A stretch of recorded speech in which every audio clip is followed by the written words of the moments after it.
स्वीकार करें।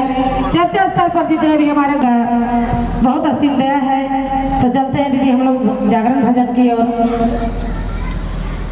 हर हर भोला शिवा शिव शिव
अभी भजन हम लोग सुने।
मेरा प्रणाम स्वीकार हो।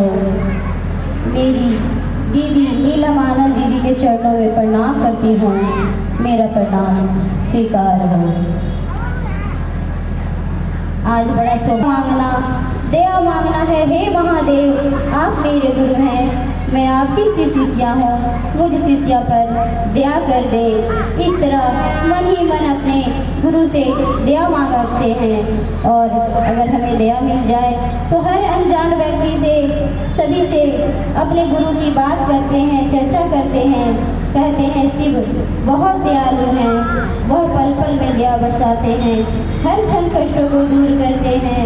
शिव महेश्वर को मैंने अपना गुरु बनाया, आप भी गुरु बना कर देखिए। तीसरा सूत्र हमें मिला है नमः शिवाय प्रणाम करना। नमः शिवाय प्रणाम मन ही मन अपने गुरु महादेव के चरणों में प्रणाम करते हैं। नमः को लेते हुए, शिवाय को छोड़ते हुए, गुरु से नमः शिवाय करते हुए अपने गुरु के चरणों में नमन प्रणाम करते हैं। इस तरह हम अपने गुरु से रिश्ता बनाए रखते हैं। और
जरूरी है सभी गुरु भाई बहनों को समझ की।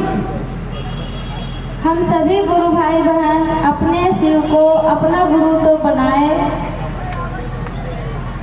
लेकिन लौकिक सुख के लिए ही हम आज तक शिव से जुड़े हैं।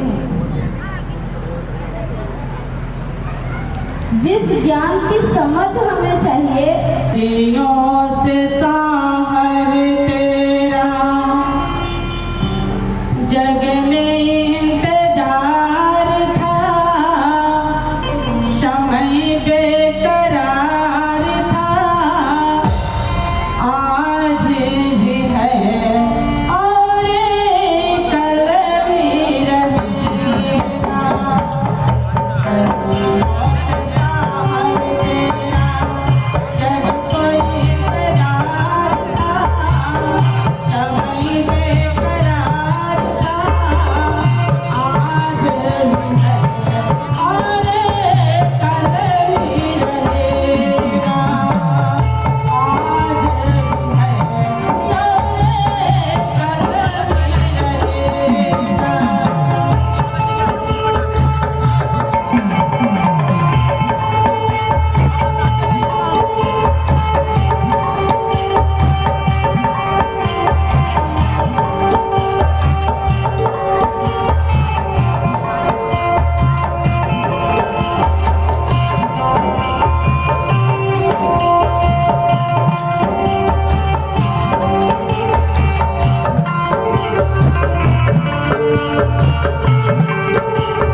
चलिए अब चर्चा करी क्वेश्चन रखते हुए, भजन करी क्वेश्चन रखते हुए चर्चा के लिए शीश बना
और ये सौभाग्य बड़े भाग्य से हम लोगों को मिला है। हम लोगों के कुल खानदान पूर्वजों को नहीं मिला, वो चीज़ आज हम लोगों को। और साहब श्री हरिरानंद जी ने जांच के परख के ये 3 सूत्र हम लोगों के बीच में उतारने का काम किए हैं कि जिस महादेव को नहीं, हम लोगों ने साहब की बात को समझा ही नहीं, उसकी बात को सुना लेकिन अपने जीवन में उतारा नहीं। इसलिए रास्ताएं भटक गए। क्योंकि आपको याद रखना होगा, हमको आपको यदि शिव से जोड़ सकता है तो मात्र साहब श्री हरिरानंद जी है। इसके अलावा ना हम जोड़ेंगे ना इस मंच पर बैठने वाले को भैया जोड़ेंगे, क्योंकि आपकी गारंटी वो लेते हैं, साहब लेते हैं। उनकी नहीं बात है। उन्होंने कहा आपको ना आइए भगवान शिव को अपना गुरु बनाया जाए और ये 3 सूत्रों को अपने जीवन में किया जाए। जैसे ही आप ये 3 सूत्रों को अपने जीवन में आप अवलंबन लेते हैं, पालन करते हैं, तो आपके गुरु शिव हो जाएंगे। लेकिन हम लोग जरा सोचिए, हम लोग कर क्या रहे हैं? सच्ची स्थिति बताएं, सच्ची स्थिति बताएं।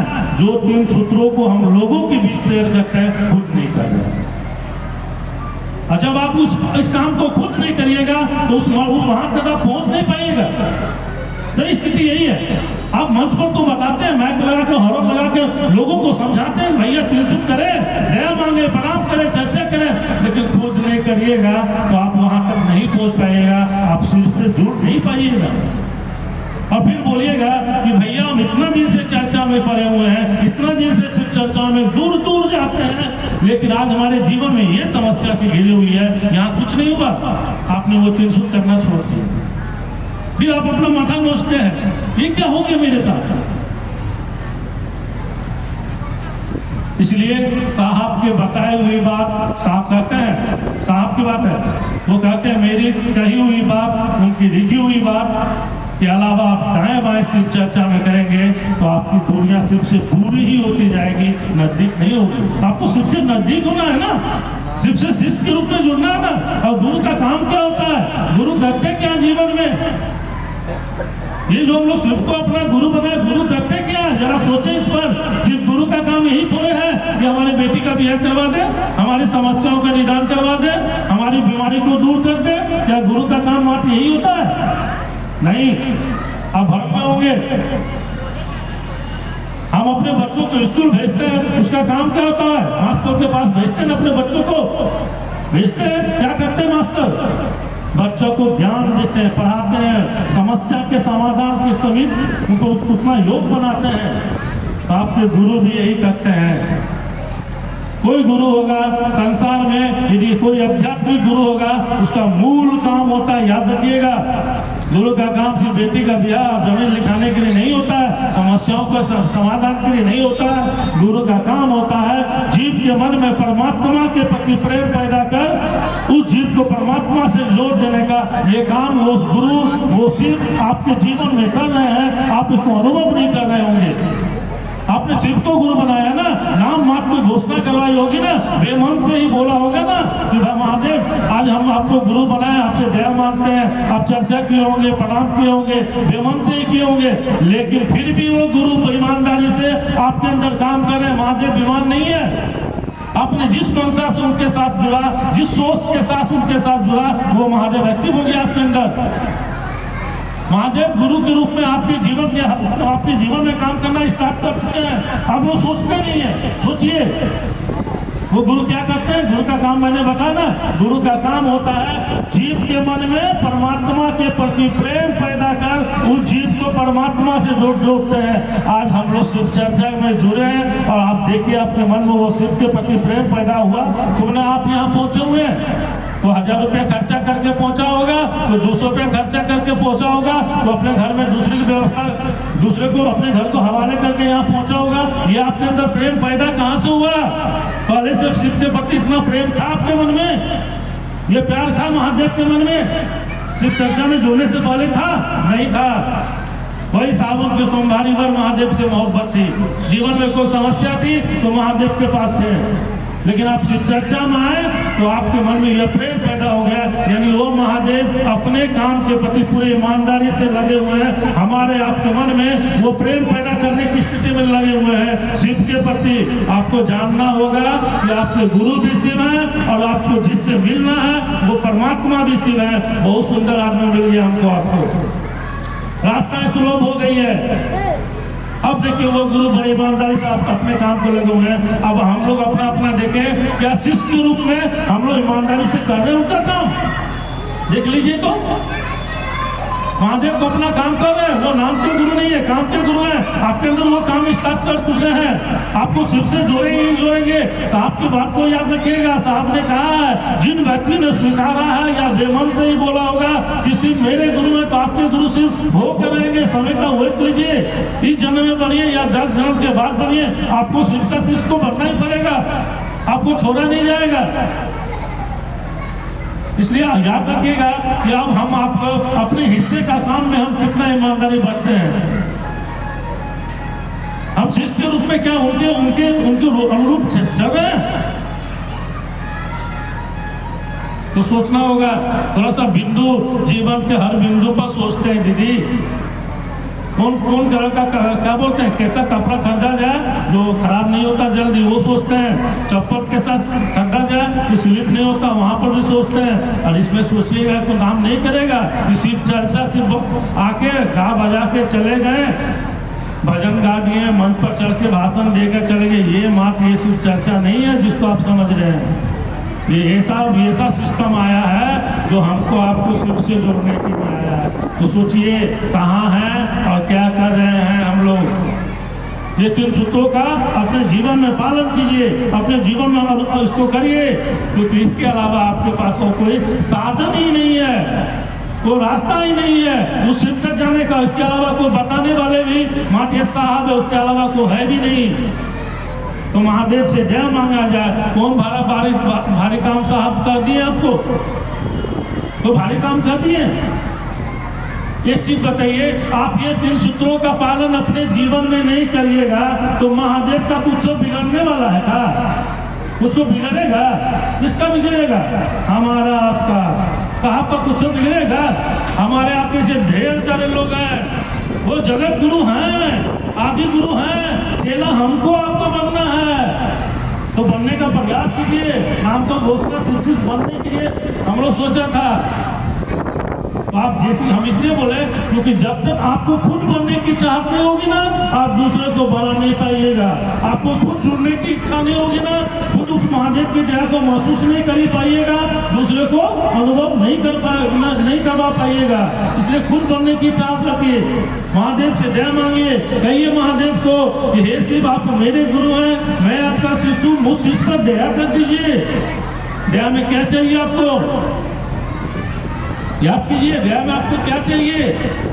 लिखने वाले ने, देने वाले 3 सूत्र देने वालों ने उन्होंने स्पष्ट लिख दिया, ये 3 सूत्र आपके मन में शिष्य भाव पैदा कर आपके मन को शिव से जोड़ने का काम करेगा। लेकिन हम लोग अपना इस्तेमाल करते हैं, वो अपना बुद्धि लगा देते हैं। मिला दया कि पर महादेव से ही दया मांगना है, महादेव को ही कहना कि महादेव आप हमारे गुरु हो जाइए, हम आपके चेला हो जाए, इतना को दया कर दीजिए। क्या इसका हम लोग बोलते हैं महादेव को?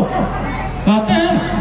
कहिए महादेव से, कहिए क्योंकि वो महादेव हर बात को समझते हैं। वो शरीर में नहीं है फिर भी आपकी हर इच्छाओं को पूर्ति करते हैं, आपकी हर मनोकामनाओं की पूर्ति करते हैं। आप जैसा चाहते हैं वो सब वो महादेव कर देते हैं। आप उस महादेव को बोलिएगा, महादेव हम आपका चर्चा नहीं कर पाते हैं, हम आपको प्रणाम नहीं कर पाते हैं, दया कर अपना चेला तो बना दीजिए।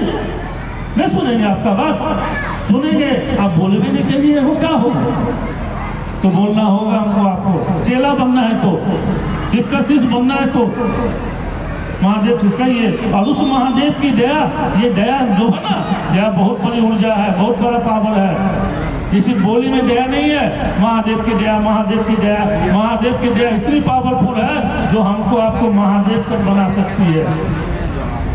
इसलिए महादेव से हम लोग दया मांगे, जितना हो सके अपने गुरु शिव से दया मांगे। और दूसरा सूत्र जो हमको आपको दूसरा सूत्र मिला ना, ये दूसरा सूत्र क्या है आपका? आपके गुरु का आदेश है ना, बोलते हैं दूसरा सूत्र गुरु का आदेश है। आपके गुरु का आदेश चर्चा करना नहीं है, आपके गुरु का आदेश चर्चा करना नहीं है, भ्रम में होंगे। आपके गुरु का आदेश क्या है? याद कीजिए साहब की बात। बेगूसराय ये द्वारा है ना। अभी बहुत सारी बात भाई आदित्य जी ने अपने वक्त में कह गए हैं। ऐसा लगता है हमारे लिए कुछ छुटा ही नहीं, लेकिन एक बात जरूर कहेंगे कि हर व्यक्ति का अपनी अपनी अभिव्यक्ति है। हर व्यक्ति का उस गुरु से अपनी अपनी लगाव, अपनी बात, अपने विचार को रखते हैं। आज हमने महागुरु महादेव साहब दीदी का आशीर्वाद अपने विचार को रखने के लिए कहा गया। माइक थोड़ा सटाने बोलिए ना।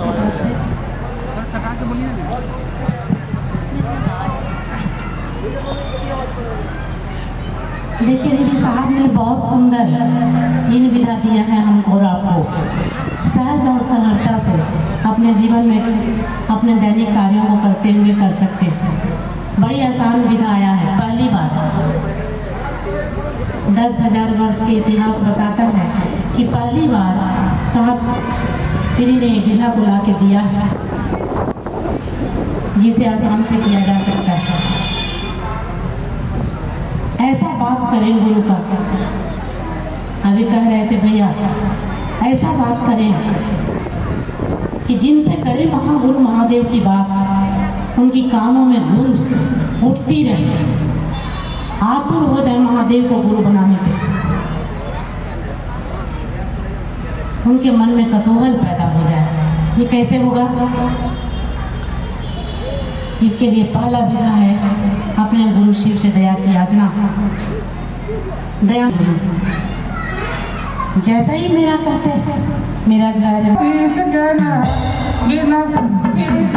शिवा गुरु गुरु बनाला बिना पीस के, शिवा गुरु गुरु बनाला बिना पीस के, 10 के न 20 के 25 के न 30 के, 10 के न 20 के 25 के न 30 के, शिवा गुरु गुरु बनाला बिना पीस के, शिवा गुरु गुरु बनाला बिना पीस के।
प्रणाम निवेदित करता हूँ। तत्पश्चात इस कालखंड के प्रथम शिव शिष्य साहब श्री हरिंद्रानंद जी एवं दीदी नीलम आनंद जी के चरणों में अपना प्रणाम निवेदित करता हूँ। और आज इस हाई स्कूल के मैदान में उपस्थित शिव गुरु चर्चा में सम्मिलित आप सभी भाई बहनों को अपना प्रणाम निवेदित करता हूँ। आप मेरा प्रणाम स्वीकार कीजिए।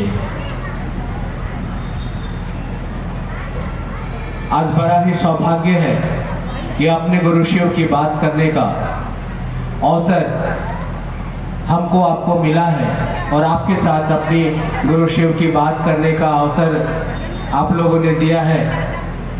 आइए अपने गुरु शिव की बात कुछ करते हैं। पूर्व के वक्ताओं के द्वारा हम लोगों ने सुना है शिव गुरु की बात। इस चर्चा के आयोजन के पीछे एकमात्र उद्देश्य, हम आप यहाँ जो जमा हुए उसके पीछे एकमात्र उद्देश्य है। वह उद्देश्य है जिस भगवान शिव की पूजा हम आप खानदान दर खानदान से करते चले आ रहे हैं, जो मेरे घर का बाबा है उसी के बारे में कहा जाता है कि वो गुरु भी हैं। उसको हमारे शास्त्रों ने कहा है कि वो गुरु है, आदि गुरु है, जगत गुरु है। वह शिव मेरे गुरु है, आपके भी गुरु हो सकते हैं। इसी बात को समझने और समझाने के निमित्त हम आपके यहाँ उपस्थित हुए, और दूसरा कोई कारण नहीं है हमारा आपका यहाँ बैठने का। एकमात्र यही कारण है, वह कारण है भगवान शिव मेरे गुरु हो जाएं। मैं शिव का शिष्य हूँ, आपके भी शिव गुरु हो जाएं। इसी बात को सुनने समझने के लिए यहाँ हम आप उपस्थित हुए। हमारे आपके जीवन में गुरु की आवश्यकता है, ये हमको आपको मालूम है। शैक्षणिक गुरु के माध्यम से हम आप शैक्षणिक ज्ञान प्राप्त करते हैं, जगत में, समाज में, घर में रहना सीखते हैं, पढ़ाई करते हैं, समाज में कैसे रहा जाता है, नौकरी करते हैं, ये सब हम सीखते हैं क्योंकि हम आप इंसान हैं। इंसान के बच्चे को हमेशा एक सिखाने वाले की ज़रूरत होती है, क्योंकि उसको सीखना पड़ता है, हर चीज़ जानना पड़ता है। जानवर के बच्चे को सिखाने की ज़रूरत नहीं है, उसको प्रकृति ने वो ज्ञान दे के भेजा है। अगर आप जानवर के बच्चे को पानी में फेंक दीजिएगा वो तैर के निकल जाएगा, लेकिन इंसान के बच्चे को पानी में फेंक दीजिएगा वो खुद से नहीं तैर सकता, उसको सिखाना पड़ता है। समाज में रहना, घर में रहना, कैसे अपने जीवन यापन करें, इसके लिए उसे सीखने की जरूरत पड़ती है। ठीक वैसे ही अध्यात्म की दुनिया में भी एक सिखाने वाले की जरूरत है। जो शैक्षणिक ज्ञान देते हैं उसे हम लोग शिक्षक कहते हैं, जो शैक्षणिक ज्ञान देते हैं उसे हम लोग शिक्षक कहते हैं, और जो आध्यात्मिक ज्ञान देते हैं उसे हम लोग गुरु कहते हैं। तो पूजा पाठ की दुनिया में हम लोगों ने सोचा ही नहीं कि हमको आपको एक सिखाने वाले की ज़रूरत है, सीखने की ज़रूरत है। हम लोगों ने दादा परदादा खरदादा के समय से जो हम लोग देखते चले आए हैं पूजा पाठ की दुनिया को, वही तरीके से हम लोग करते चले आए। कभी जानना नहीं चाहा कि महादेव को बेलपत्र क्यों चढ़ता है, महादेव पे जल क्यों चढ़ता है, बाकी देवताओं पे फलना चीज़ क्यों नहीं चढ़ता है, उसकी पूजा ऐसे होती है, उसकी पूजा वैसे होती है, ये हमने कभी जानना ही नहीं चाहा। ये बताने का काम करता है गुरु, ये सिखाने का काम करते हैं गुरु। हमारे आपके जीवन में पूजा के परिणाम दिलाने का काम करते हैं गुरु। आपके पूजा का परिणाम दिलाने का दायित्व गुरु लेते हैं। गुरु का काम केवल परिणाम दिलाना नहीं, पूजा का परिणाम दिलाना नहीं होता। गुरु का काम है अपने शिष्य के मन में शिष्य के मन में शिव के प्रति प्रेम पैदा करना और जीव को शिव बनाना। वो दायित्व लेते हैं।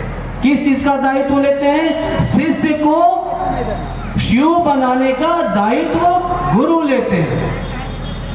गुरु का काम केवल मंत्र देना नहीं है, गुरु का काम केवल साधना बताना नहीं है। गुरु का काम है मंत्र देके मंत्र का परिणाम दिलाना, साधना बता के साधना का परिणाम दिलाना गुरु का काम है। इसलिए हमारे आपके जीवन में एक गुरु की आवश्यकता है। और अच्छा गुरु कहाँ मिलेगा? ऐसा गुरु कहाँ मिलेगा जो हमको आपको शिव से मिला दे, जो हमारे आपके जीवन में शिव के प्रति मेरे आपके मन में प्रेम पैदा कर दे। हम आप अगर खोजने जाएंगे तो हम आपको निराशा हाथ लगेगी। क्यों? क्योंकि ऐसा कोई दिखता ही नहीं है जो मेरे आपके मन में शिव के प्रति प्रेम पैदा कर दे। कहाँ मिलेगा ऐसा आदमी जो हमारे आपके मन में शिव के प्रति प्रेम पैदा कर दे? कहीं नहीं मिलेगा। लेकिन एक है जो मेरे आपके मन में शिव के प्रति प्रेम पैदा कर सकता है। वो कौन है? वो स्वयं शिव। वही गुरु है। उसी के बारे में शास्त्रों ने कहा है कि वो आदि गुरु है, जगत गुरु है, गुरुओं के अधिपति है, गुरुओं के राजा है। उसको अपना गुरु बनाने की जरूरत पर है। वह शिव मेरा गुरु हो जाए, बस इस विचार को अपने मन में धारित करने की जरूरत है। यह विचार मेरे मन में पैदा हो जाए, यह मेरे मन में बना रहे कि शिव मेरे गुरु है। यह विचार आपको परिणाम दिला देगा।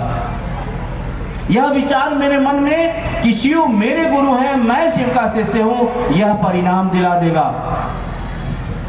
इसके लिए हमको आपको साहब श्री के बारे में कुछ जानना पड़ेगा। हम आप साहब श्री के बारे में जानते हैं, जिन्होंने हमको आपको बताया है कि शिव गुरु हैं, मेरे गुरु हैं, आपके भी हो सकते हैं। शिव गुरु हैं, जगत के गुरु हैं, आदि गुरु हैं। तो बहुत लोगों ने मत कहा, शास्त्र कहते हैं।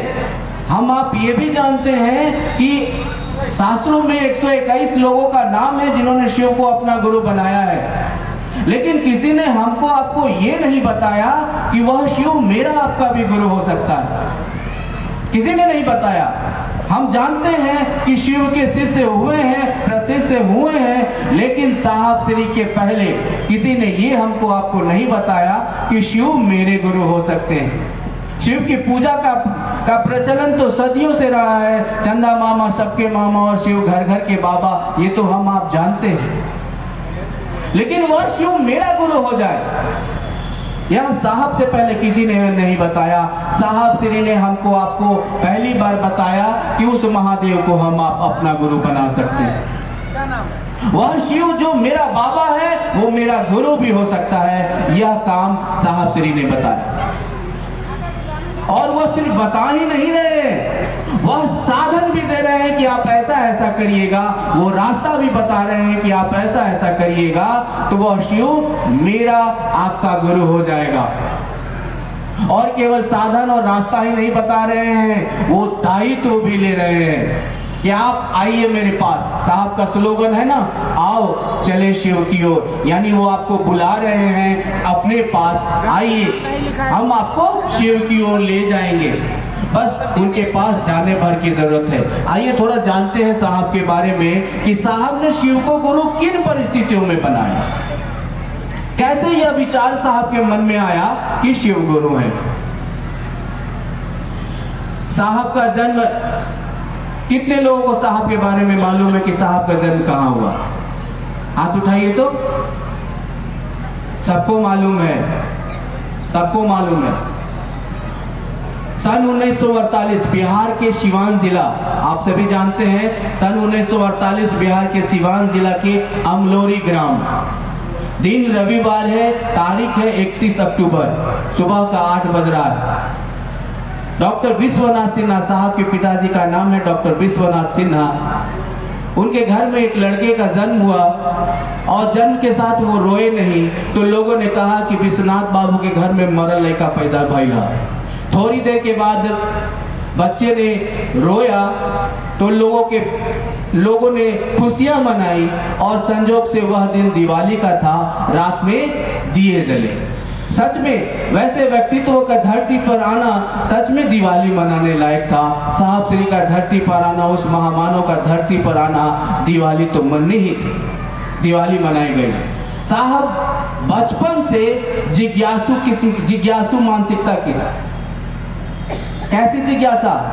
ये फूलों में खुशबू कहाँ से आता है, ये पेड़ों में अलग अलग तरह के फूल, पौधों में फूल अलग अलग तरह के कैसे हो जाते हैं, एक ही मिट्टी में लगे हैं, एक में ब्लू फूल है, एक में लाल फूल है, ये कैसे होता है, कौन करता है, ये आदमी आते कहाँ से हैं, चले कहाँ को जाते हैं, कौन रहने को, कोई रहना चाहता है और उसको मार देता है, कौन है जो हमको आपको मेरे आपके मन के अनुसार नहीं चलने देता है। ये जानने की चाहत साहब को बचपन से ही थी।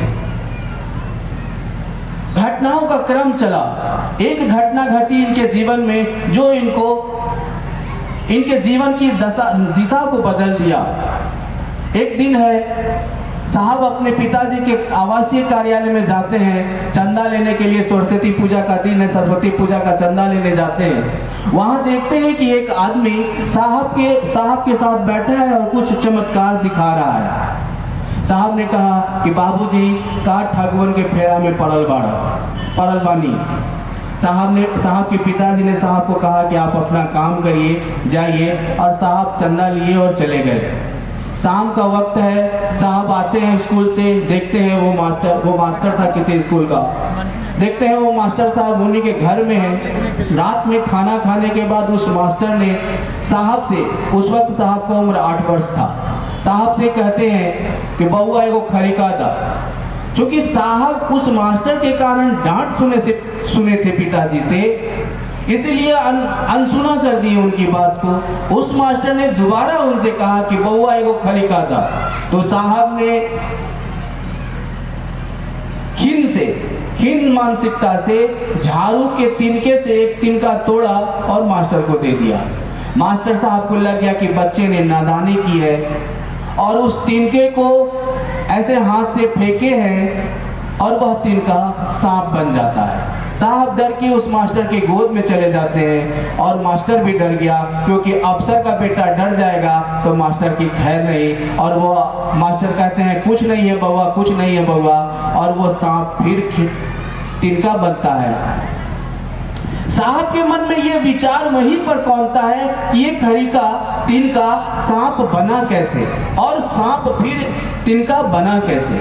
ये सीखने की चाहत उस मास्टर को करीब साहब को लाती है, और कहते हैं कि हम भी ये चमत्कार सीखेंगे। और यहीं से साहब शरीरधारी गुरुओं के संपर्क में आने लगे और साधना की ओर बढ़ने लगे, शमशान की ओर बढ़ने लगे, और धीरे धीरे बहुत सारे गुरुओं के संपर्क में आए, बहुत सारे शरीरधारी गुरुओं के संपर्क में आए। शमशान की साधना, योग की साधना, हर तरह की साधना वो करने लगे। लेकिन जो उनको चाहत थी जानने की, जो चाहत थी सीखने की, वो इनको नहीं मिल रहा था। जैसे आप बाजार में जाते हैं और आप अपने मनपसंद कोई चीज खोजते हैं, और जब नहीं मिलता है वो चीज, तो आप छटपटाते हैं और दर बदर भटकते हैं, इस दुकान उस दुकान करते हैं, क्योंकि आपके मन के लायक सामान आपको नहीं मिल रही है। ठीक वैसे ही साहब के मन के लायक उनको वो नहीं मिल रहा था, इसलिए वो गुरु बदल रहे थे, शरीरधारी गुरु बदल रहे थे और भटक रहे थे। और एक दिन ऐसा होता है कि उस गुरुओं के बदलने के क्रम में श्मशान में प्रेत भी आने लगे उनको। श्मशान में आसमान से उतरते थे प्रेत और उनको मंत्र बताते थे, लेकिन कुछ घटना ऐसी घटी जो इनके मन को निराश कर देता है और इनको लगता है कि यहाँ कुछ नहीं है, सब ढकोसला है, सभी बेकार है। और 1974 नवंबर का महीना है, 1974 साल है, और सब जगह से ये हार जाते हैं, इनको निराशा हाथ लगती है। रात का समय है, हम लोग अपने घरों में एक श्लोक पढ़ते हैं। उस श्लोक में है कि गुरु ब्रह्मा होते हैं, गुरु विष्णु होते हैं, गुरु महेश होते हैं, गुरु साक्षात पर ब्रह्म होते हैं। साहब के मन में यही विचार उस समय मन में खन की कि गुरु ब्रह्मा, गुरु विष्णु, गुरु देवो महेश्वरा, गुरु साक्षात परब्रह्म।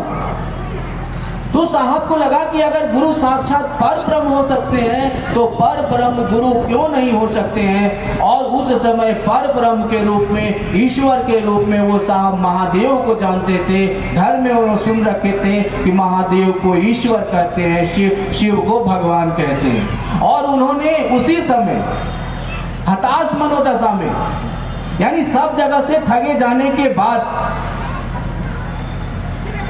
मन में यह विचार पे कि जब गुरु पर ब्रह्म हो सकते हैं तो पर ब्रह्म गुरु क्यों नहीं हो सकते हैं। या नहीं जानते थे कि शिव गुरु हैं। उन्होंने शिव को अपना गुरु बनाया और शर्तों के अधीन गुरु बनाया। किन शर्तों के अधीन गुरु बनाया? आप आसमान से उतरिएगा प्रेत, तो मैं आपको अपना गुरु नहीं मानूंगा। आप साधु के रूप में हमको मंत्र बताने आइएगा, मैं आपको अपना गुरु नहीं मानूंगा, क्योंकि इन रूपों में, साधु के रूप में, महादेव के रूप में प्रेत आते थे और साहब को मंत्र बताते थे और वहाँ निराशा लगी थी। इसीलिए ये शर्त लगा दी कि आप आसमान से उतरिएगा, हम आपको अपना गुरु नहीं मानेंगे। आप साधु के रूप में आइएगा, हम आपको अपना गुरु नहीं मानेंगे। और अभी से, इसी क्षण से, पूर्व के बताए गुरुओं के द्वारा जो भी मंत्र है, जो भी क्रियाएं हैं, जो भी साधनाएं हैं, अभी के बाद वो मैं नहीं करूंगा। अब गुरु जो बताएंगे वो करूंगा। और इन शर्तों के साथ शिव को अपना गुरु बना लिया। 1 साल तक साहब भटकते रहे, क्योंकि शिव, और ये जानते थे साहब कि शिव तो दिखते नहीं है, गुरु मंत्र कौन बताएगा, साधना कौन बताएगा। लेकिन एक संकल्प था कि सीखेंगे तो महादेव आपसे ही सीखेंगे। आपने शिष्यानुभूति पढ़ी होगी, साहब ने शिष्यानुभूति में लिखा है, ज्ञान प्राप्ति की उत्कट अभिलाषा का अस्थायित्व। शिव गुरु से ज्ञान प्राप्ति की उत्कट अभिलाषा का अस्थायित्व परिणाम की स्थिति है। और साहब खड़े रह गए। साहब के मन में पूरा अविश्वास था और श्रद्धा थी, लेकिन एक चीज था, संकल्पित थे कि सीखेंगे महादेव तो आपसे ही सीखेंगे। और इस संकल्प में खड़े रहे। 1 साल बीतता है। इस बीच वो रोते रहे, बिलखते रहे, भटकते रहे कि कहीं से तो महादेव मिल जाए, कहीं तो महादेव कुछ बता दे। नहीं मिल रहा था। और 1 साल बीता। सन 1975 नवंबर का महीना है। मुजफ्फरपुर एक जिला है जहां पर तुर्की एक स्थान है, वहां पर इनके पिताजी शिक्षक, टीचर्स ट्रेनिंग कॉलेज के प्रधानाचार्य के रूप में, वो प्रिंसिपल के रूप में वहां पर पोस्टेड थे। उनका घर था और साहब सामने वाले एक रूम में रहते थे। वहां से वो आए थे, शाम का समय था। आम के पेड़ के नीचे एक चबूतरा है, उस चबूतरे के नीचे बैठे हैं कुर्सी पर और सोच रहे हैं कि शिव को गुरु बना के भी कुछ नहीं हासिल हुआ है, सब बेकार हो गया है, मेरा जीवन बेकार हो गया है। ये सोच रहे हैं, अचानक से हवा का एक झोंका, इनके नाक हवा का झोंका आया और सांसों के माध्यम से, देखिए गुरु ने कैसे मंत्र दिया है, साबित मंत्र दिया है। सांसों के माध्यम से सांस पर नमः आता है, चढ़ता है और शिवाय के साथ उतर जाता है और इनको मन में समझ में आ जाता है कि गुरु ने क्लिक किया है। और इनके मुंह से निकलता है, अरे अरे यह तक हो जाता रहे। यानी साहब को समझ में आ गया कि गुरु ने मंत्र दे दिया। क्योंकि अचानक से ये घटना घटी थी तो साहब के हाथ में जो चाबी का गुच्छा था वो गिर गया और जोर से बोले ना कि अरे अरे यह तक खोजत रहनी। तो घर के आंगन में माँ खाना बना रही थी, उन्होंने सुना तो पूछा कि का भुलाइल रहल जो खोजत रहा। तो साहब ने कहा कि चाबी भुलाई थी, मिल गई। और नमः शिवाय मिलने के बाद साहब क्योंकि ये साधना करते रहे थे और पुनः ये नमः शिवाय का जब शुरू कर दिया, धीरे धीरे धीरे ये जो चाहते थे, इनकी जो चाहत थी, धीरे धीरे रंग लाने लगी, वो होने लगा। लोग अपने कष्ट लेके इनके पास आते थे और इनको सुनते थे और कहते थे कि जाओ तुम्हारा कष्ट दूर हो जाएगा, और परिणाम अच्छे आने लगे, शुभ परिणाम आने लगे। तो साहब को लगा रही है तो सचमुच का कमाल का गुरु है, कुछ करना नहीं पड़ता है और परिणाम आ जा रहा है। हम कुछ करते भी नहीं हैं और अच्छे परिणाम आ रहे हैं। सच में ये कमाल का गुरु है, सच में शिव गुरु है। साहब ने शिव को गुरु बनाने के बाद सबसे पहले दीदी नीलम आनंद को बताया है और 8 साल तक किसी को नहीं बताया। क्यों? क्योंकि ये ठगे गए थे शरीरधारी गुरुओं के द्वारा, प्रेतों के द्वारा। तो इनके मन में था कि यहाँ भी ठगा रहे हैं हम, सही में महादेव तो नहीं, कहीं दूसरी कोई प्रेत आत्माओं ने का खेल तो नहीं है। और 8 साल तक किसी को कुछ नहीं बताया। और जब परिणाम अच्छे आने लगे, जब इनको मन को लगने लगा कि नहीं सच में अच्छे शिव गुरु हैं और परिणामदायी गुरु है और अच्छे परिणाम देने लगे, तब यह दूसरों को बताना शुरू किए। इनका तबादला पाटन से, झारखंड के पाटन से जब वीडियो से ये जब मधेपुरा में जाते हैं, वहाँ ये मजिस्ट्रेट के रूप में पदस्थापित होते हैं। तो सबसे पहले 9 सितंबर 1982 को साहब ने सबसे पहले 9 सितंबर 1982 को दीदी नीलम आनंद जी के बाद किसी दूसरे को शिव गुरु की बात बताई है तो दूसरे को बताई है। वहाँ जो शमशान में ये साधनाएं करते थे, इनके मित्र जो साथ में थे, उन लोगों को बुला करके कहा कि अगर आप शमशान की साधना से कुछ नहीं मिला हो तो शिव को गुरु बनाइए। तो उन लोगों ने कहा कि हाकिम जानते हैं कि शिव गुरु हैं। तो साहब को आश्चर्य हुआ कि मैंने तो किसी को बताया नहीं था, इनको मालूम कैसे चला कि शिव गुरु हैं। तो उन्होंने बताया कि किताबों में लिखा है कि शिव गुरु हैं, आदि गुरु हैं, जगत गुरु हैं। और साहब ने जब लाइब्रेरी से पुस्तकें मंगवाई और पढ़ा तो किताबों में लिखा पड़ा है, शास्त्रों में लिखा पड़ा है कि शिव तो जगत का गुरु है, शिव तो आदि गुरु है। तो साहब को आश्चर्य हुआ कि इतना बड़ा गुरु, इतना महान गुरु, परिणामदायी गुरु, और किताबों में मात्र सिमटा हुआ है, धरती पर कोई उसको अपना गुरु नहीं बना रहा है। तो लोगों को शिव का शिष्य बनाने की दिशा में ये दूसरों को बताने लगे, लोगों को शिव शिष्य बनाने लगे। और इसी क्रम में एक और घटना घटी।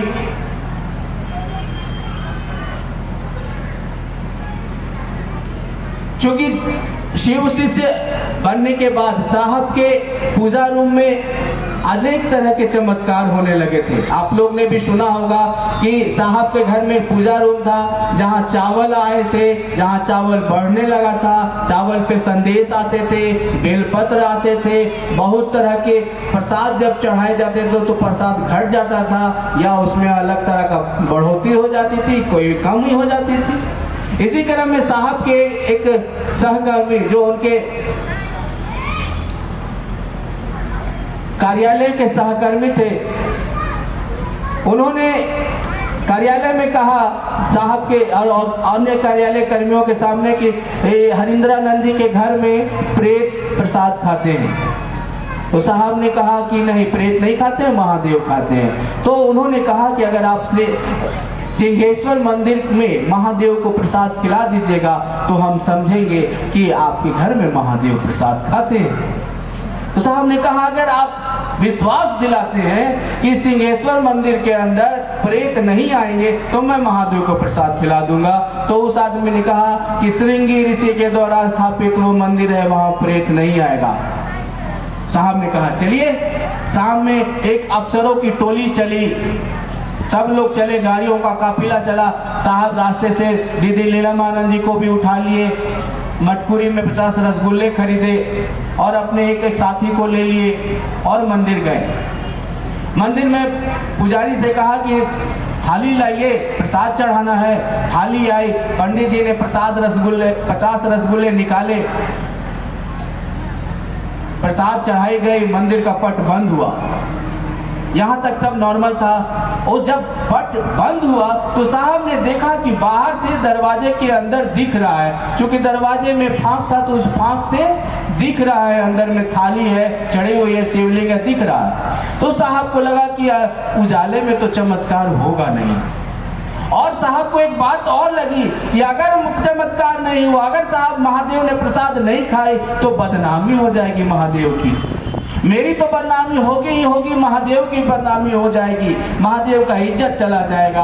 और साहब ने मन ही मन एक मात्र बात कही, क्या कहा? बुढ़ऊ इज्जत रखिया। यानी अब महादेव आपके हाथ में सब कुछ है, सब कुछ सौंप दिया है, अब आप मेरा इज्जत बुढ़ाइए चाहे रखिए। और घटना घटी, जैसे ही साहब ने कहा कि बुढ़ऊ इज्जत रखिया और लाइन कट जाती है, जब तक पेट्रोमैक्स का लाइट आता है लाइन भी आ जाती है। साहब ने देखा कि थाली अपनी जगह से बदल गई है। पुजारी को कहा गया कि दरवाजा खोलिए। दरवाजा खुलता है तो देखा गया कि जो थाली पूरब में रखी हुई थी वो पश्चिम में चली गई है, और जो प्रसाद 50 रसगुल्ले चढ़े थे उसमें 15 रसगुल्ले नहीं है, और जो बाकी 35 रसगुल्ले थे वो सभी आधे आधे टुकड़े में कटे हुए थे। और यहाँ साहब को समझ में आया कि खेला गुरु की दया का है। यानी अब हम अपने गुरु महादेव के ऊपर समर्पित हो गए, महादेव दया कर दीजिए, अब जो कुछ भी है आपके ऊपर है। महादेव ने दया किया और प्रसाद ग्रहण हुए। इस तरह फिर घटनाओं का क्रम चलता गया। आया 1986 में साहब अपने कार्यालय कार्य से मधेपुरा से पटना आ रहे हैं, तो रास्ते में शाम होने की वजह से, रात होने की वजह से बेगूसराय में रुक गए। वो बेगूसराय में इनके मित्र हैं रहोतगी साहब, जो पहले मधेपुरा में इनके साथ थे, वो वहीं पर थे मजिस्ट्रेट, तो उनके घर में रुक गए। रात भर बात हुई, क्योंकि वो भगवती के उपासक थे। साहब शिव के शिष्य आपस में बहुत देर तक बात हुई, देर रात तक बात हुई। साहब सोने गए। सुबह में वो रहोतगी साहब पूजा करने के लिए सुबह ही उठ गए, तो पूजा की आवाज़ से साहब की नींद खुल गई और साहब बरामदे में बैठ गए। अहाते में बैठते हैं, सुबह अभी सूर्य निकली नहीं है, और तो साहब को लगता है कि कोई आदमी, कोई अदृश्य सत्ता उनसे कुछ कह रही है। क्या कह रही है? वो अदृश्य सत्ता इनसे कह रही है, हरिंद्र तुम जो करते हो कहते नहीं। साहब ने कहा मैं जो करता हूं सो कहता हूं। तो उस आवाज ने कही असत्य बोलते हो। साहब ने कहा मैं झूठ नहीं बोलता। तो फिर उस आवाज ने कही कि क्या करते हो? साहब ने कहा मैं शिव का शिष्य बनाता हूं। उस आवाज ने कहा करने को क्या कहते हो? साहब को समझ में आ गया, मैं तो लोगों को शिव का शिष्य बनाता था और करने के लिए नमः शिवाय करता था। फिर उस आवाज ने कहा तुम जो करते हो दूसरे को करने को कहो। ये हमारा दूसरा सूत्र है गुरुवादी से। क्या है? तुम जो करते हो दूसरे को करने को कहो। साहब से जवाब पहले ही ले लिया गया। क्या करते हो? मैं शिव का शिष्य बनाता हूं। यहां से शुरू हुई शिव गुरु की चर्चा। अब साहब दूसरे को भी बोलने लगे, तुम भी दूसरे को शिव शिष्य बनाने के लिए कहो, तुम भी शिव चर्चा करो। तो ऐसे आया हम लोगों का 3 सूत्र। साहब ने फिर अपने अनुभव पर इन 3 सूत्रों को आगे पीछे करके, पहले में शिव गुरु की दया, अपने गुरु से दया की याचना, फिर अपने गुरु शिव की चर्चा करना, फिर अपने गुरु शिव को प्रणाम करना, इन 3 सूत्रों को सेट किया। क्यों किया ऐसा?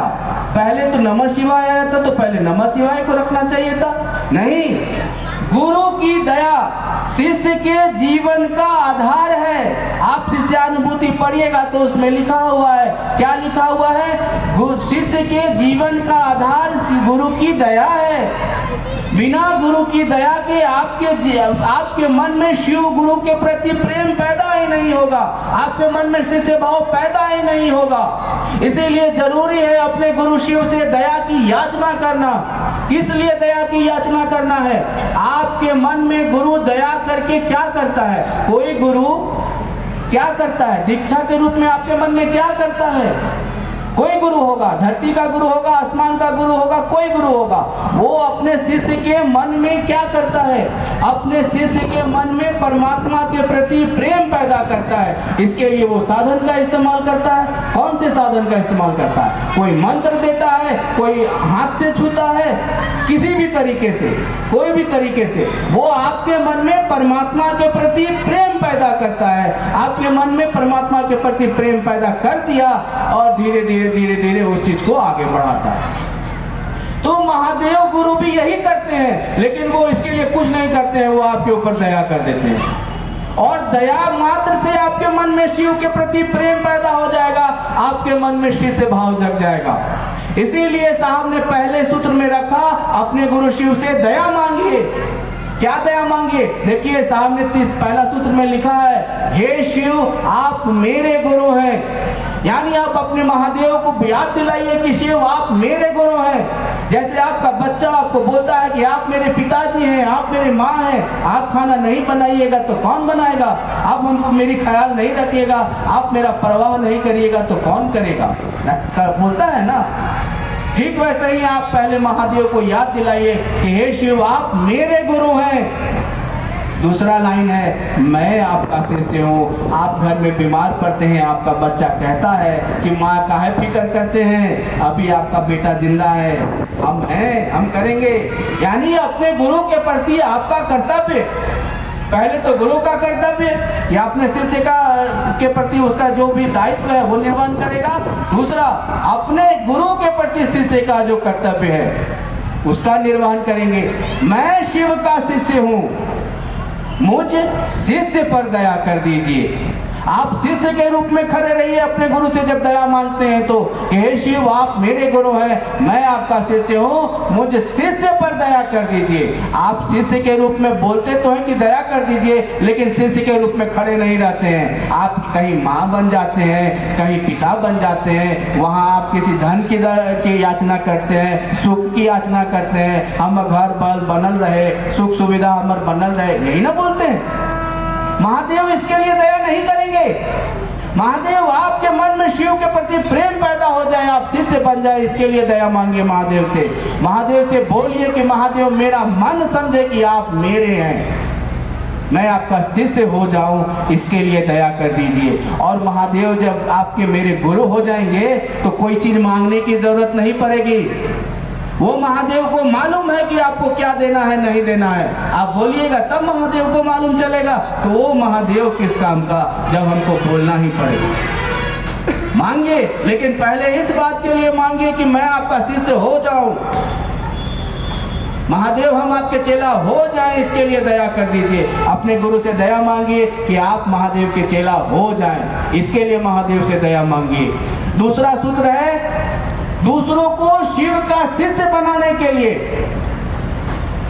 देखिए पहला सूत्र में शिष्यानुभूति जो लोग पढ़े हैं उसमें लिखा हुआ है, अब जो भी शिव शिष्य बनने के जिज्ञासुओं एवं जिसको भी जिज्ञासा है कि हम शिव शिष्य बने, जिज्ञासुओं एवं स्वस्फूर्त शिष्य भाव के जागरण के लिए, यानी आपके अंदर से शिष्य भाव अंदर से जगे, इसके लिए नहीं कहता है आदमी कि अंदर से अभी भूख जग नहीं रहा है, बोलते हैं ना कि अभी खाए के मन नहीं, अभी अंदर से भूख जग नहीं रहा है। ठीक वैसे ही आपके अंदर से शिष्य भाव जगेगा, आपके अंदर से शिष्य भाव जगेगा। इसके लिए अपने गुरु शिव से दया की याचना करिए कि हे शिव आप मेरे गुरु हैं, मैं आपका शिष्य हूँ, मुझ शिष्य पर दया कर दीजिए, मुझ शिष्य पर दया कर दीजिए। गुरु दायित्व किसके लेते हैं? शिष्य का लेते हैं। भगवान भक्त का दायित्व ले सकता है, पिता पुत्र का दायित्व लेगा, गुरु शिष्य का दायित्व लेगा, किसी और का नहीं लेगा। इसलिए मुझ शिष्य पर दया कर दीजिए, शिष्य के रूप में खड़ा रहिए, दया मांगिए उनसे। दूसरा सूत्र पहले ही हम बता दिए कि उस आवाज ने क्या कहा, साहब ने क्या कहा। तुम क्या करते हो? मैं शिव का शिष्य बनाता हूँ। गुरु का आदेश क्या है? तुम जो करते हो दूसरे को करने को कहो। क्या करते हैं? मैं शिव का शिष्य बनाता हूँ। तो हमको आपको भी चर्चा इस निमित्त करना है, इस मानसिकता। देखिए सारा खेला नियत का है। आप किस नियत से चर्चा कर रहे हैं? भाषण देने के लिए कर रहे हैं? हमको बहुत बड़ा वक्ता समझेगा लोग, इसलिए कर रहे हैं कि लोग शिव का शिष्य हो जाए, इसलिए कर रहे हैं। सारा खेला नियत का है। आप जिस नियत से महादेव की बात करिएगा परिणाम वही आएगा, वैसा ही परिणाम आएगा। आप महादेव से दया मांग के चर्चा करिए कि महादेव जा रहे हैं आपकी चर्चा में, लोग आपको अपना गुरु बनाए, 2 कदम आपकी ओर चले, इतनी दया कर दीजिएगा। लोग शिव शिष्य बने, इसके लिए चर्चा करनी है। दूसरा सूत्र इसलिए है, चर्चा करना किस लिए, खाना बनाना किस लिए, जरा बताइए तो। आप सभी खाना बनाते हैं, आप सभी गृहिणी है, अच्छे गृहिणी है, खाना बनाते हैं। आप खाना क्यों बनाते हैं? ताकि जो वो खाना खाए उसका पेट भर जाए, है ना। खाना खाने के लिए ना, कि भूखा है उसका पेट भर जाए, कि खाना बना करके केरोसिन तेल डाल दीजिए कि कोई खाइए नहीं सके। आप चर्चा तो किए, लेकिन ऐसा किए कि जो सामने वाला बैठा है सब भड़क जाए। काहे किए भाई ऐसा? महादेव से दया मांगिए कि महादेव लोग आए आपकी चर्चा में तो आप क्या शिष्य भाव लेके जाए, लोग आपकी ओर 2 कदम चले, इतनी दया कर दीजिएगा। इतने सारे लोग आए हैं, महादेव की बात सुनने आए हैं, हम अदना सा आदमी क्या बताएंगे और आपके बारे में बताएंगे। वो महादेव तम तत्वम न जानामि किम दर्शति महादेवा, वो क्या है हम लोग नहीं जानते हैं, उसके बारे में बोल रहे हैं। या महादेव की दया है कि आप सुन रहे हैं और हम बोल रहे हैं, हम सुनते हैं आप बोलते हैं। साहब ने शिष्यानुभूति में लिखा है, चर्चा परिचर्चा में परिणत हो जाए। क्या मतलब होता है इसका? वक्ता के मन में शिव भाव हो और श्रोता के मन में भी शिव भाव हो, यानी जो हम बोल रहे हैं मेरे मन में भी महादेव महादेव रहे और आपके मन में भी महादेव महादेव हो जाए, तब चर्चा, तब परिचर्चा। आपके मन में भी शिव गुरु के प्रति प्रेम पैदा हो जाए, ऐसी चर्चा करना है। ऐसी चर्चा करने के लिए महादेव से दया मांगनी है। ऐसी बात बोलने के लिए महादेव से दया मांगिए और जाइए कि चर्चा कर रहे हैं तो महादेव गुरु के प्रति लोगों के मन में प्रेम पैदा हो, वह भी शिव को अपना गुरु मानने की मानसिकता में आए। महादेव से दया मांगिए। दूसरा सूत्र, तीसरा सूत्र है अपने गुरु शिव को प्रणाम निवेदित करना। तीसरा सूत्र क्या है? नमः शिवाय है। काहे के लिए है? अपने गुरु शिव को प्रणाम करने के लिए है। वो मेरा गुरु है, हम अपने गुरु शिव को प्रणाम करेंगे। और मेरा गुरु महादेव है, या महादेव को प्रणाम कैसे करेंगे? तो उसके ही मंत्र से प्रणाम करेंगे। उसका मंत्र है नमः शिवाय। नमः मतलब प्रणाम, शिवाय मतलब शिव को। अपने गुरु शिव को प्रणाम करेंगे और शिव के शिष्य अपने गुरु शिव को प्रणाम करने के निमित्त नमः शिवाय का सहारा लेते हैं। हम अपने गुरु को प्रणाम करेंगे, सहारा किस चीज का लेंगे? नमः शिवाय का। यानी हम सोचेंगे कि हम महादेव को प्रणाम कर रहे हैं और सांस लेंगे नमः और सांस निकलेगी शिवाय, यानी महादेव आपको हम प्रणाम कर रहे हैं। जपा जप के माध्यम से शिव के शिष्य प्रणाम करते हैं। आपको जब समय मिलता है, अपने महादेव को याद करते हैं तो आप प्रणाम करिए। सांसों के माध्यम से करिए, क्योंकि शिव के शिष्य अपने गुरु शिव को अजपा जप के माध्यम से नमः शिवाय से गुरु को प्रणाम करते हैं। अजपा जप यानी जिसको जपा नहीं जाता है, सांसों पर किया जाता है। आप बैठे हैं, मन में महादेव याद आ रहे हैं, सांस ले रहे हैं तो नमः जा रहा है, सांस छोड़ रहे हैं शिवाय निकल रहा है। आप कोशिश करिए मन में यह सोचने के लिए कि महादेव हम आपको प्रणाम करें। और 24 घंटा में एक बार 108 दाने का जो भी माला है आपके पास, रुद्राक्ष का माला है, कमलगट्टे का माला है, उंगली की माला है, कैसे भी है, कोशिश करिए कि आप 108 बार एक माला अपने गुरु शिव को प्रणाम, दिन भर में कभी भी, यानी 24 घंटा 12 घंटा दिन 12 घंटा रात होता है ना, इसमें आप कभी भी एक माला जरूर करिए। ये नमः शिवाय आपके जीवन में आने वाले कर्म फल, वैसे कर्म फल जो आपके जीवन में शिव की ओर बढ़ने में बाधक होंगे, वैसे कर्म फल का नाश करेगा, दग्ध करेगा, आपको शिव की ओर बढ़ने में मदद करेगा। तो 108 बार जरूर प्रणाम करिए। ये 108 बार प्रणाम करने से आपके जीवन में आपके कर्म फल कम होंगे, कर्म फल दग्ध होगा और आप शिव की ओर आसानी से बढ़ पाएंगे, आपका मन शिव की ओर बढ़ेगा। ये 3 सूत्र हैं किस लिए? ये 3 काम करना किस लिए है? मैंने पहले ही कहा है कि अपने मन में एक विचार लेना है कि शिव मेरे गुरु हैं। इस विचार पे अपने मन को खड़ा रखने के लिए, देखिए परिणाम कोई भी आता है ना तो उस विचार या संबंध की प्रगाढ़ता पर आता है। आपने शिव को अपना गुरु बनाया है, या विचार है, या विचार प्रगाढ़ होगा, भाव में बदलेगा, भाव प्रगाढ़ होगा, प्रेम में बदलेगा। लेकिन ये बदलेगा कैसे? हम अभी विचार लेते हैं यहाँ बैठने के लिए कि अभी थोड़ा सुन लेते हैं, थोड़ी देर बाद जाएंगे, थोड़ी देर बगल से कोई बोलेगा चलिए ना भैया वो बक कर रहा है, चलो, आप चल जाते हैं। अभी विचार लिए बैठने का, अभी चले जाते हैं, अभी विचार लिए जाने का, अभी बैठ जाते हैं। विचार बदलता रहता है, लेकिन यह विचार मेरे मन में बना रहे, इसके लिए साहब ने कहा कि ये 3 सूत्र करिए। मेरे मन में यह विचार मेरा बना रहे, इसके लिए 3 काम करिए। अपने गुरु शिव से दया मांगिए, यह विचार कि शिव मेरे गुरु हैं यह आपके मन में बना रहे, इसके लिए महादेव से दया मांगिए। लोगों के बीच में आप शिव गुरु की चर्चा करिएगा, लोगों के बीच में लोग जानेंगे कि आप शिव के शिष्य हैं। किसी दिन आप भुलाए हुए रहिएगा, वही आपको याद दिला देगा, अरे दीदी आज कहाँ शिव चर्चा है, आपके मन को याद आएगा कि हम शिव के शिष्य। आपके विचार को प्रगाढ़ करने के लिए ये 3 काम है, यह विचार पे आप खड़े रहिए, इसके लिए 3 सूत्र है। इन 3 सूत्रों को करने का एकमात्र उद्देश्य है कि मेरा मन समझे कि शिव मेरे गुरु हैं, हम शिव के शिष्य बने। दूसरों को शिव शिष्य बनाने के आप प्रयास करिएगा। हमको यहाँ तक जो भी लाया है रांची से कोडरमा, वो भी तो आया होगा, जो लाया है आपको यहाँ वो भी तो आया होगा। आपने शिव को शिष्य बनाने के लिए किसी को यहाँ लाए हैं कि चलिए ना भैया वहाँ बहुत सुंदर महादेव गुरु की चर्चा होगा, तो उसको लाने के साथ साथ आप भी तो आए होंगे। ठीक वैसे ही अगर हम दूसरे को शिव शिष्य बनने के लिए प्रेरित करेंगे तो मेरा मन भी प्रेरित होगा। हम दूसरे को समझाएंगे कि शिव गुरु हैं, शिव बहुत बड़े गुरु हैं, शिव आदि गुरु हैं, शिव को अपना गुरु बनाइए, मेरा मन भी समझेगा कि शिव मेरे गुरु हैं। ये 3 काम आप करिए, आपके जीवन में महादेव गुरु होंगे। आपके जीवन में आने वाले परिणाम देख करके सामने वाला कहेगा कि शिव शिष्य जा रहा है। आप हम अपने जीवन में ऐसे कृत्य करिए, ऐसे काम करिए जिससे सामने वाले को लगे कि सच में शिव का शिष्य होता है तो ऐसा होता है। साहब हमारे आपके जीवन में एक आदर्श है शिव शिष्य के रूप में। साहब को हमने आपने देखा है, उनके सोच में शिव था, उनके हर काम में शिव था। हम लोग तो 24 घंटा देखे हैं ना साहब को, सुबह उठने से लेकर के रात के सोने तक वो एक ही बात सोचते थे, कैसे महादेव का काम बढ़ेगा, कैसे फलना जगह महादेव का काम बढ़ेगा, कैसे वहाँ के लोग शिव शिष्य बनेंगे। यानी आपके सोच में शिव हो जाए